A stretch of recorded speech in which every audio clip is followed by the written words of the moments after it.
Good afternoon. We start with the future of U.S. policy in Venezuela.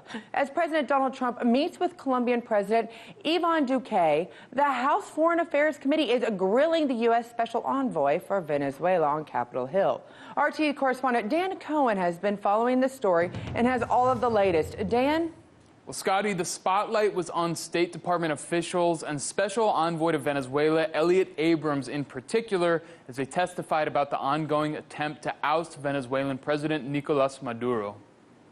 I'm concerned about the conversations that the president is having with the threat of sending military into Venezuela. Massachusetts Representative Bill Keating ripped National Security Advisor John Bolton's written note of 5,000 troops to Colombia. I don't think it was a mistake, perhaps, that notebook phrase from Ambassador Bolton was captured. And why would he have that on his notebook? We always take the position that all options are on the table. Well, perhaps that's not a good option right here. Yes, you heard right. A top diplomatic official implied the U.S. always has military force as an option. Then another congressman got into a heated exchange over threatening military action. Congress of the United States has not declared war on Venezuela, correct? Correct. Is there an existing statutory authorization that would allow for a military intervention in Venezuela? Yes or no? Not to my knowledge. Has Venezuela attacked the United States, its territories or possessions, or its armed forces? No. Now, as the questions became more pointed, Abrams began to take his time answering. Remember, back in 1991, Elliot Abrams was convicted of lying to Congress about the Iran-Contra affair.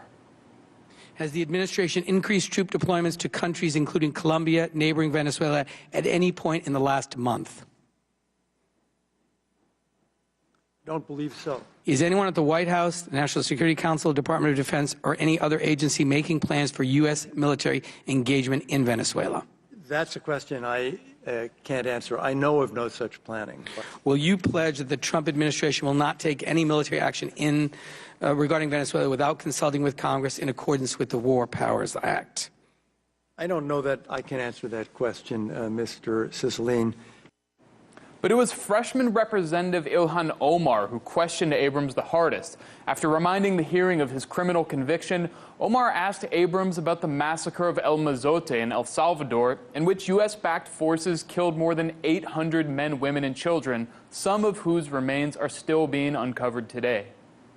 During that massacre, some of those troops bragged about raping a 12-year-old girl before they killed them. Girls before they killed them.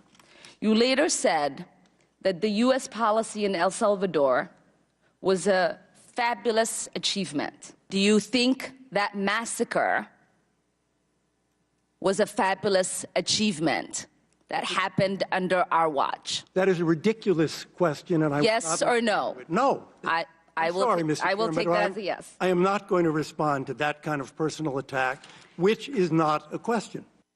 Now, if anything, the hearing clearly showed that the Trump administration does not have the support of Congress for military action in Venezuela. Whether the U.S. can oust Maduro with diplomatic means remains to be seen. Reporting live from the newsroom, Dan Cohen, RT. Hey YouTube, thanks for checking out our channel. We hope you enjoyed the video. We have tons of content for you just like this. For more of RT America's one-of-a-kind news and analysis, be sure to subscribe and never stop questioning more.